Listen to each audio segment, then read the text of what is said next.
Hi everyone, and today we will discuss the Polkadot. What is it and what problems it is trying to solve? But actually there are many different blockchains in the world, for example Bitcoin, Ethereum, Solana and so on. Write in the comments what do you like the best. And they all solve specific problems, but one of the main problems that prevents blockchain from global development is the lack of interoperability. It means that these blockchains are unable to interact with each other, and Polkadot is trying to solve this very problem. If you consider the lack of interoperability as a root of evil, let me know in the comments under this video. And also there you can subscribe to the channel and put your like, because on this channel you will see even more videos about the cryptocurrency and about the plans of cryptocurrency. And maybe on this very channel you will find something very interesting, very sacred and valuable that you have never seen before. Of course, I'm joking, but you will see lots of useful things here.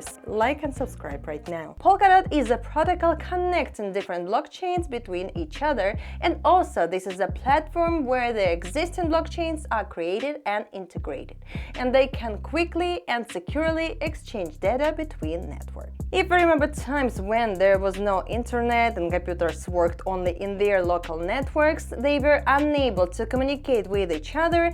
This is an image of blockchains nowadays, because many blockchains are like these very computers without the internet, and they just do not connect with each other, with other blockchains. Polkadot blockchains are called parachains, and they unite the entire ecosystem into a single whole. They not only secure the network, but also create the basis for the creation of Web 3.0. Polkadot was created by Kevin Wu, the co-founder and chief developer of Ethereum. He programmed the code for the first version of the platform, and in fact, he created the Solidity programming language. In January 2016, Wu left the Ethereum Foundation to make something very innovative. How does Polkadot work? A relay chain is the basic Polkadot network, and all the blockchains or parachains are connected to this main relay chain. Polkadot also has bridge chains, which allow parachains to connect and communicate with blockchains that do not use the Polkadot management protocol.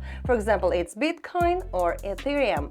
Also, there are parathreads, and actually they are the same as the parachains are, but the interaction model here is pay as you go. It saves money if you do not interact with Polkadot very often. You don't need this continuous connectivity to the network. Actually, API is something similar to it.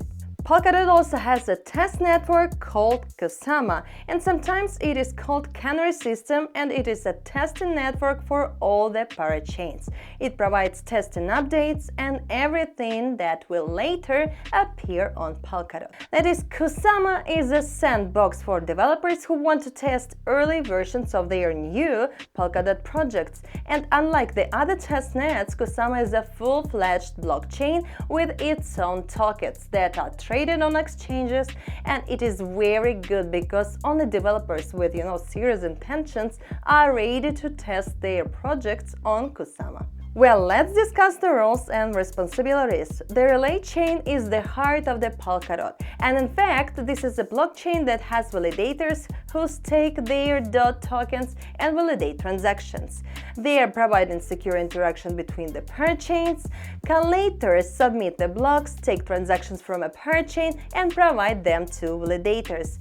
And nominators, they are ordinary people who can delegate their DOT tokens to bona fide validators. There are also fishermen who monitor the activity of validators and the correctness of transaction processing. As for DOT token, well, it has three main functions.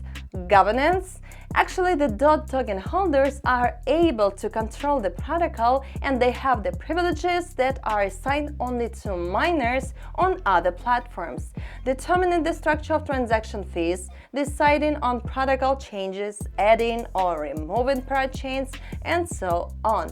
As for staking, well, Polkadot rewards DOT token holders who play by the rules, faithfully validate the relay chain, or nominate their tokens to good validators. As for bonding, well, this is required when new parachains are added to the Polkadot ecosystem. During a bonding period, the bonded DOT is locked and it's released once the bond duration has ended and the parachain is removed from the ecosystem. Now let's talk about the auctions. The slots number is limited in the Polkadot network, and to lease a slot in order to host their blockchain, a candidate needs to win an auction. Well, to do this, they need their DOT tokens, and these tokens are purchased or borrowed from the community through crowd loan as an alternative to ICO. Parachains connect to Polkadot by leasing a slot on the relay chain for up to 96 weeks at a time with the option to renew. Parachain slots are assigned by an on-chain auction, with auction winners locking up a bond in DOT for the duration of the lease. Auctions and crowd loans raise the bar for blockchain projects, incentivizing them to demonstrate their technology and gain community support prior to launch. DOT holders can block assets in favor of a project that, in their opinion, should receive a blockchain slot. In return, the project distributes its tokens among the users who supported it or provides other rewards. If the auction participant project wins the slot, the DOTs are blocked and remain in a special storage until the end of the lease period.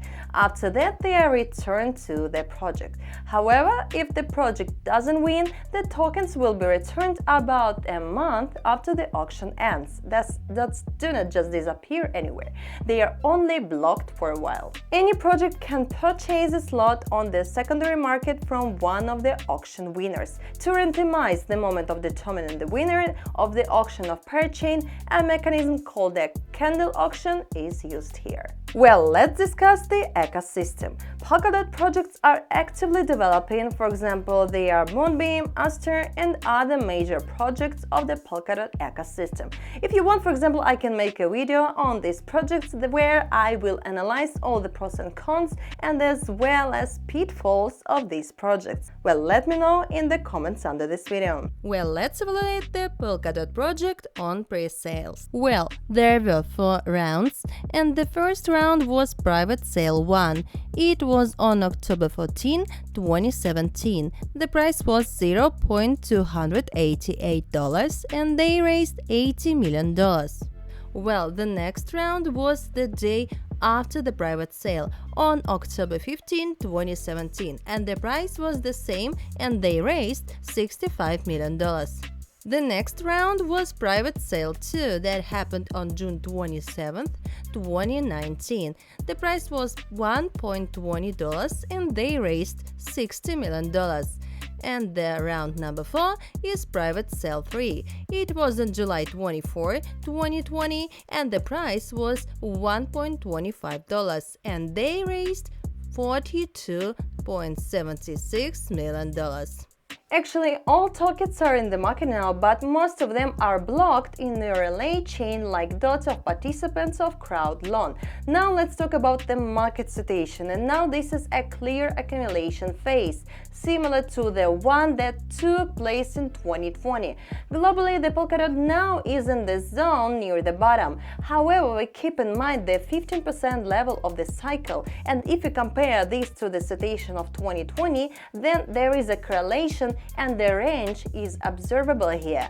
And I expect the situation of 2020 to repeat again because I can see the very similar pattern, and I think now this is a great point to enter this market together with major players and expect the up move, because Polkadot is an innovative project with an interesting idea and it's becoming more and more in demand and solves the current problems faced by other blockchains. The mission of Polkadot is to become a foundation for their decentralized web made for users by users. I suppose this thing is very necessary for all users, developers, for you and me. So let me know in the comments under this video, do you really need this Web 3.0, or you can make something even more innovative yourself? And thus I have the Telegram chat. It is separate Telegram chat for only innovative users, developers, and traders. And if you are this one, I am inviting you to find the link in the description under this video and write to me the code word private, and I will add it to this secret membership of traders very soon. Thank you so much for watching this video. I wish you a good day and see you in the next video.